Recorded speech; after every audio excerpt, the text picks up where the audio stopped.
የሰሊጥ ንግድ የሚያሳልጡት ጀነራሎች ጉድ ለማመን የሚከብድ ጦርነት እየቀሰቀሰ ነው። የምስራቅ አፍሪካን ከወርቅ ቀጥሎ እያመሳት የሚገኘው የሰሊጥ ንግድ ስለመሆኑ ተሰምቷል። ከሱዳን ተፋላሚ ኃይሎች እስከ ኢሳያስ ወታደሮች አበል ድረስ ከፋኖ ተፋላሚዎች እስከ ህወሓቱ ቱባ ሰዎች የዘለቀ ከፍተኛ የገንዘብና መሳሪያ ዝውውር ማሰረጫ ሆኗል። ከአልፋሽጋ እስከ አሰብና ምጽዋ የተዘረጋው የምስጢራዊ ህገወጥ የንግድ መረብ እንዴት ጦርነቶች እንደሚቀሰቅስና በተለይም ሰሊጥ በሚደርስበት የሰብል ወቅት የጦርነት አቅጣጫዎች እንዴት እንደሚለውጥ የምናይበት እጅግ አነጋጋሪና ምስጢራዊ ጠብሰቅ ያለ መረጃን ይዘናል። አብራችሁን ቆዩ። ሱዳን፣ ኢትዮጵያና ኤርትራ በሚገናኙባቸው አዋሳኝ የድንበር አካባቢዎች አንድ የሰብል አይነት የክልላዊ ግጭቶችን መልክና ይዘት በሚስጥር ሲቀይር እየተስተዋለ ነው። ለረጅም ዘመናት የዚህ ቀጠና የግብርና መሰረትና በዓለም አቀፍ የንግድ ሰንሰለት ውስጥ ጉልህ ስፍራ የነበረው ሰሊጥ አሁን ላይ መንግስታዊ ገቢዎች እየተዳከሙና ጦርነቶች እየተራዘሙ በመጡበት ወቅት የታጠቁ ኃይሎች ህልውና የሚያረጋግጥ ስልታዊ ሀብት ሆኖ ተገኝቷል።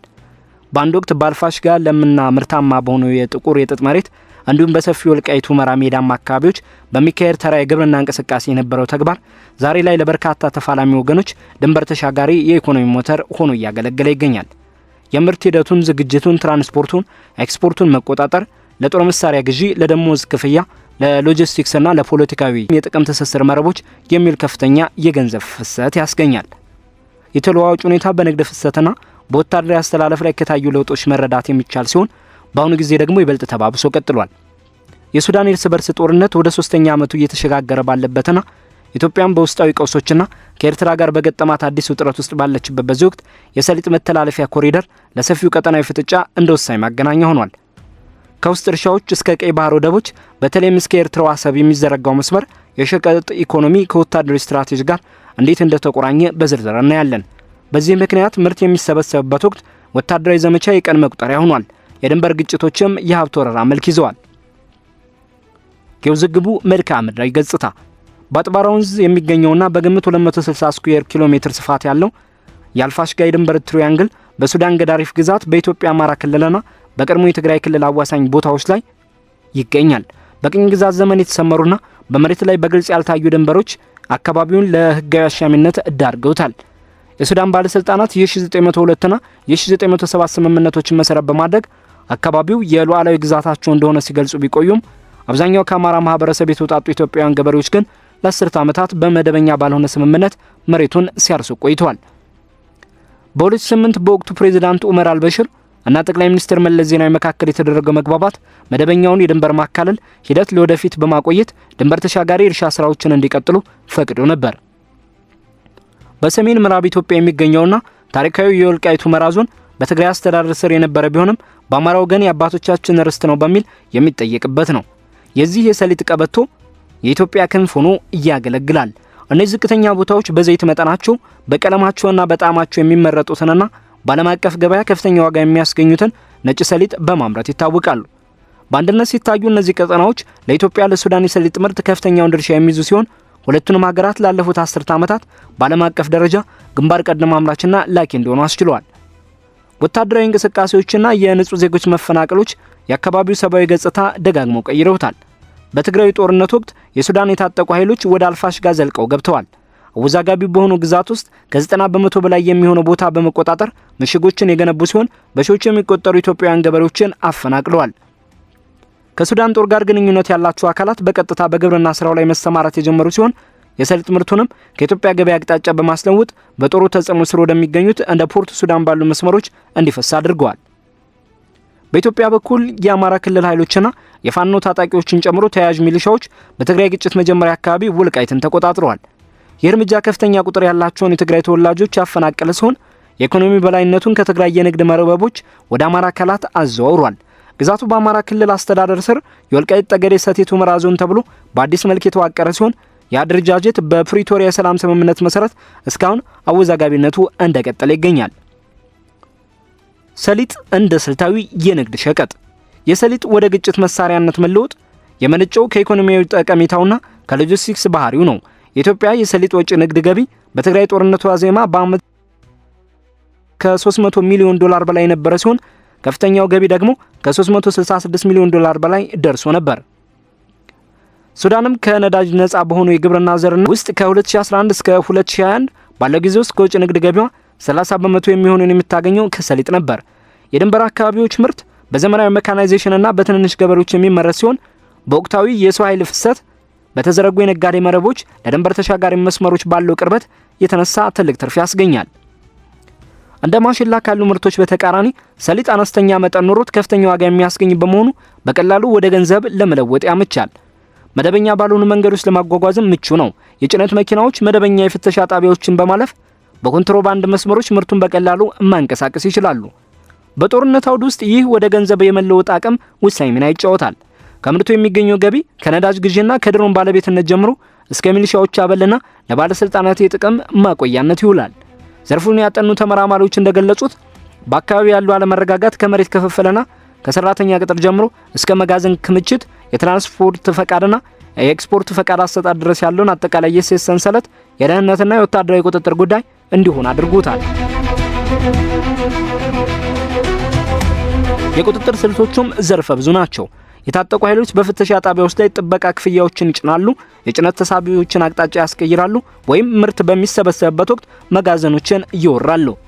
በአልፋሽጋ የሱዳን ጦር ክፍሎች የግብርና ቁጥጥርና እንደ አንድ የጦርነት ስልት በመጠቀም ከሰሊጥ ሽያጭ የሚገኘውን ገቢ ከፈጣን ደራሽ ኃይሎች ጋር ለሚያደርጉት ጦርነት ወጪ መሸፈኛ እየዋሉት ይገኛሉ። በወልቃይት ደግሞ በኢትዮጵያ የተወሰነው ምርትም የፌዴራል ቁጥጥርና በማለፍ መደበኛ ባልሆኑ መስመሮች እንደሚወጣ ይነገራል። ይህም የሰሊጥን ንግድ ከተራ ግብርና ወደ ቀጠናዊ ኃይል ሚዛን መለወጫ መሳሪያነት አሸጋግሮታል። በ2013 በሰሜን ኢትዮጵያ የተቀሰቀሰው የትግራይ ጦርነት በቀጠናው ለነበረው ፖለቲካዊና ኢኮኖሚያዊ መዋቅር መፈራረስና ለነባራዊ ሁኔታዎች መቀየር እንደ ዋነኛ አፋጣኝ ምክንያት ወይም ካፒታሊስት ሆኖ አገልግሏል። ከጥቅምት 2013 በፊት የሁመራ የሰሊጥ ዘርፍ ሙሉ በሙሉ በሚባል ደረጃ በትግራይ መልሶ ማቋቋም ተራድኦ ማህበር ኢፈርት ስር በሚንቀሳቀሱና ከህወሓት ጋር ቁርኝት ባላቸው ተቋማት ቁጥጥር ስር ነበር። በዚህም መሰረት እንደ ህወሓት የግብርና ሜካናይዜሽን ያሉ ኩባንያዎች ሰፊውን የምርት ሂደት ሲመሩ፣ ጉና የንግድ ስራና ትራንስ ኢትዮጵያ ደግሞ የትራንስፖርትና የውጭ ንግድ ወይም ኤክስፖርት ተግባራትን በብቸኝነት እያከናወኑ ነበር። የመዋቅራዊ አደረጃጀት ከሰሊጥ የሚገኘውን ትርፍ በትግራይ የንግድና የፖለቲካ መረቦች ውስጥ ብቻ እንዲከማች በማድረግ ለክልሉ ከፍተኛ የኢኮኖሚ ጥንቻና ተጽዕኖ ፈጣሪነት መሰረት ሆኖ ቆይቷል። ሆኖም የአማራ ኃይሎች ወደ አካባቢ መግፋት የነባራዊ ሁኔታ በአንድ ጀንበር ቀልብሶታል። በ2014 አጋማሽ ላይ የሰሊጥ ማቀነባበሪያ ተቋማትና የንግድ መስመሮች ቁጥጥር ሙሉ በሙሉ ከእጅ ወደ እጅ ተዘዋውሯል። በአሁኑ ወቅት በአካባቢው ካለው የጸጥታ መዋቅር ጋር ጥብቅ ቁርኝነት ያላቸው አዳዲስ የአማራ ክልል የንግድ ተቋማት፣ የህብረት ስራ ማህበራትና የግል ባለሀብቶች ዘርፉን በበላይነት መቆጣጠር ጀምረዋል።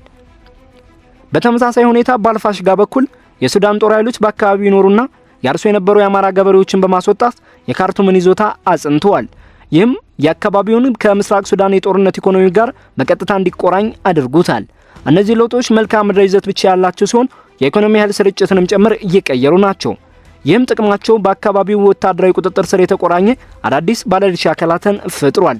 በወልቃይት ያለው የአማራ ክልል ቁጥጥር በፌዴራል መንግስቱና በአማራ ኃይሎች መካከል ያለው ውጥረት እየጨመረ በመጣበት ወቅት ለአካባቢው አስተዳደር ለፋኖ ታጣቂዎች እንቅስቃሴ የገቢ ምንጭ ሆኖ አገልግሏል። በሱዳን በኩል ደግሞ የሰሊጥ ገቢ በፈጥኖ ደራሽ ኃይሎች ግጭት ምክንያት ክፉኛ የተጎዳውንና የነዳጅ ማውጫ ቦታዎችና የከተማ ኢኮኖሚ ማዳከም የገጠመውን የሱዳን ጦር ኃይል በጀት ለመደጎም እየዋለ ይገኛል። የሱዳን የእርስ በርስ ጦርነትና የሀብት ወረራ። በሱዳን ጦር ኃይልና በፈጥኖ ደራሽ ኃይሎች መካከል የተቀሰቀሰው የእርስ በርስ ጦርነት ለሰሊጥ ዘርፉ የነበረውን ስልታዊ ክብደት ይበልጥ አግዝፎታል። እንደ ገዳሪፍና ካሳላ ያሉ የምስራቅ ሱዳን ግዛቶች ከካርቱምና ከዳርፉር አንጻራዊ በሆነ መልኩ የተረጋጉ በመሆናቸው ለሱዳን ጦር ኃይል እንደ ዋነኛ የኋላ ደጀንና የኢኮኖሚ የህይወት መስመር ሆነው እያገለገሉ ነው። በአልፋሽጋ አካባቢ የተገነቡ አዳዲስ መንገዶችና ወታደራዊ ምሽጎች የሱዳን ጦር የግብርና ምርቱን በቀጥታ በራሱ ቁጥጥር ስር ባሉ የውጭ ንግድ ኮሪደሮች በኩል እንዲያስተላልፍ አስችለውታል። ከወታደራዊ መዋቅሩ ጋር ግንኙነት ያላቸው ኩባንያዎች ቀድሞ በአካባቢው የነበሩ የግል ባለሀብቶችን የቀድሞ የኢትዮጵያ ገበሬዎችን ቦታ ተክተዋል። ይህ ሁኔታ የሱዳን ጦር ኃይል በወርቅና በሌሎች ዘርፎች ላይ የሚከተለውን የሀብት ማዕከላዊ ቁጥጥር ስልት የሚያንጸባርቅ ነው። ሰሊጥ በባህረ ሰላጤው ሀገራትና ሌሎች ገበያዎች ከፍተኛ ተፈላጊነት ያለው የገንዘብ ሰብል በመሆኑ የሱዳን መደበኛ የባንክ ስርዓት በፈራረሰበት በዚህ ወቅት በቀላሉ ወደ ውጭ ምንዛሪ የሚቀየር ወሳኝ ሀብት ሆኖ ተገኝቷል። በሌላ በኩል የአርኤስኤፍ ኃይሎች አማራጭ ገቢ ምንጮችንና የወታደር መልመላ ማዕከላትን ለማግኘት ጥረት ሲያደርጉ ቆይተዋል። በየካቲት የወጡ ሪፖርቶች እንደሚያመለክቱት በኢትዮጵያ ግዛት ውስጥ ከሱዳን ድንበር አቅራቢያ በቤኒሻንጉል ጉሙዝ ክልል የፈጥኖ ደራሽ ኃይሎች ታጣቂዎች የሚሰለጥኑባቸው ማዕከላት ተገኝተዋል። የሳተላይት ምስሎችና የተለያዩ ምንጮች እንደሚጠቁሙት እነዚህ ማዕከላት በሺዎች የሚቆጠሩ ሰልጣኞችን የሚይዙ ሲሆን ከውጭ የሚገኝ የገንዘብና የሎጂስቲክስ ድጋፍም እንዳላቸው ይነገራል። እንዲህ ያሉ ክስተቶች የሰሊጥ መተላለፊያ ኮሪደሩ ለጦርነት ቀጠናዎች ያለው ቅርበት ድንበር ተሻጋሪ ወታደራዊ ትብብርን እንዴት እንደሚያቀላጥፍና የቀጠናውን አስተዳደር ይበልጡ ስብስብ እንደሚያደርገው ያሳያሉ። የኤርትራ ሚናና የአሰብ ወደብ ጉዞ። የሰሊጥ ኢኮኖሚ ተጽዕኖ እስከ ሰሜን ኤርትራ ድረስ የሚዘልቅ ሲሆን የውስጥ ምርትን ከቀይ ባህር መውጫዎች ጋር ያገናኛል። በአማራ ኃይሎች ቁጥጥር ስር ካለው የወልቃይት አካባቢ የሚመረተው ስለሆነም ሰሊጥ ከመደበኛው የኢትዮጵያ የንግድ መዋቅር ውጭ በሆነ መልኩ ድንበር ተሻግሮ ወደ ኤርትራ ሲገባ ተስተውሏል። እነዚህ የምርት ልውውጦች የኤርትራ መከላከያ ለፋኖና ለሌሎች የአማራ ታጣቂዎች ለሚሰጠው ወታደራዊ ስልጠናና የክዋኔ ድጋፍ እንደ ቁሳዊ ክፍያ ወይም ዲፋክቶ ፔመንት ሆኖ አገልግሏል። የኤርትራ ነጋዴዎችም ይህንን ጥገኝነት በመጠቀም የአዲስ አበባን የቁጥጥር ማዕቀፍ በመጣስ ለራሳቸው በሚያመች ዋጋና ሁኔታ ንግዱን ሲያከናውኑ ቆይተዋል። ይህ ንግድ ትስስር በቀጥታ ከባህር በር ጉዳይ ጋር እየተቆራኘ ነው። እንደ አሰብ ያሉ የኤርትራ ወደቦች ለሰሜን ኢትዮጵያ ምርቶች ወደ ዓለም አቀፍ ገበያ ለመድረስ አጭሩና ተመራጭ መንገዶች ናቸው። ኢትዮጵያ የቀይ ባህር በር ለማግኘት የምታደርገውን ጥረት በአሁኑ ወቅት እጅግ አይሏል። ጠቅላይ ሚኒስትሩ አብይ አህመድ የባህር መውጫን እንደ የህልውና ጉዳይ በመቆጠር በዲፕሎማሲያዊ ግንኙነቶች ውስጥ የአሰብ ወደብን በተደጋጋሚ አንስተዋል። ኢትዮጵያ የኤርትራ ኃይሎችን የድንበር ወረራ ፈጽመዋል፣ እንዲሁም የውስጥ ታጣቂዎችን ይረዳሉ ስትል በመክሰስ በአስቸኳይ ለቀው እንዲወጡ ጠይቃለች። ኤርትራ በበኩሏ ወንጀላውን ውድቅ በማድረግ ድርጊቱን ለግዛት ወረራ እንደ ምክንያት የቀረበ ስትል አጣጥለዋለች። የሀብት ፍሰት፣ የወታደራዊ አስተላለፍና የወደብ ፍላጎት መገጣጠም አንድ አደገኛ ዙሪት ፈጥሯል። የሰሊጥ ገቢ የባህር በር ድርድር ላይ ተጽዕኖ የሚፈጥሩ አካላትን በገንዘብ ሲያጠናክር፣ የወደብ ይዞታ ደግሞ በድንበር አካባቢ ግጭቶች ውስጥ ዘላቂ ተሳትፎ እንዲኖር ምክንያት ሆኗል። በአሁኑ ወቅት በቂ አገልግሎት የማይሰጠው የአሰብ ወደብ መሰረተ ልማት፣ ጥልቅ የባህር ይዞታውና የኢትዮጵያ ደጋማ ቦታዎች ያለው ቅርበት ለማንኛውም የሰሜን የንግድ ኮሪደር ተፈጥሯዊ ማዕከል እንዲሆን ያደርገዋል። ሆኖም የወደቡ ሚና አሁንም መሰረታዊ ለሆኑ የደህንነት ስጋቶች መፍትሄ ከመስጠት ጋር የተቆራኘ ነው። በዚህ ረገድ ሰሊጥ እንደ ቅባትና እንደ ግጭት መጫሪያ ሆኖ ያገለግላል። ለቀጠናው መረጋጋት ሊውል ይችል የነበረው ገቢ በተቃራኒው መረጋጋትን የሚያደናቅፉ ወታደራዊ መረቦችን እያጠናከረ ይገኛል። የሰሊጥ ምርትና ግብይት ሰንሰለት ዝቅተኛ ግጭቶች የሚስተዋሉበት ወታደራዊ መድረክ ሆኗል። በተለይም በድንበር አካባቢዎች ከጥቅምት እስከ ታህሳስ ባለው የምርት መሰብሰቢያ ወቅት ወቅታዊ የጉልበት ሰራተኞች፣ የጭነት መኪናዎችና የጸጥታ ጥበቃ ኃይሎች ወደ እርሻ ቦታዎች፣ ምርት ማከማቻ መጋዘኖች በብዛት ይተማሉ። እንዲህ ያለው ሊገመት የሚችል የገንዘብ ፍሰት ደግሞ ለተለያዩ ኃይሎች የዝርፊያና የቁጥጥር ፍላጎት ይቀሰቅሳል። በዚህ ምክንያት የሚስተጓጎሉ የጭነት ተሳቢዎች ለአጸፋዊ ጥቃት መነሻ ይሆናሉ። የተያዙ መጋዘኖችና የክምችት ቦታዎች ደግሞ ተጨማሪ ወታደራዊ ኃይልን በአካባቢው ለማስፈር እንደ ዋነኛ ምክንያት ይጠቀሳሉ። በየመንገዱ እንዳሸን የፈሉ የፍተሻ ኬላዎችም ቁጥራቸው እየጨመረ ሲሆን እያንዳንዱ ኬላ ለከፍተኛ ወታደራዊ የህዝብ መዋቅሮች ገቢ የሚሰበሰብበት መሳሪያ ሆኖ እያገለገለ ይገኛል። በአልፋሽጋ የሱዳን ጦር ኃይል ቁጥጥሩን ሲያጠናክር የቆየ ሲሆን ይህም የንግድ መስመሩን ከኢትዮጵያ አቀነባባሪዎች በማስለወጥ ወደ ሱዳን ተቋማት እንዲዞር አድርጓል። በዚህም ከጦር ሰራዊቱ ጋር ግንኙነት ያላቸው አካላት ከትርፍ ድርሻው ተጠቃሚ እንዲሆኑ አስችሏል። በወልቃይት በኩል ደግሞ ወደ ኤርትራ የሚደረገው መደበኛ ያልሆነ የውጭ ንግድ የኢትዮጵያ ምርት ገበያን መዋቅር በማለፉ የፌዴራል መንግስቱን ገቢ ክፍኛ ሲቀንስ፣ ድንበር ተሻጋሪ የጥቅም ትስስሮችን ግን አጠናክሯል።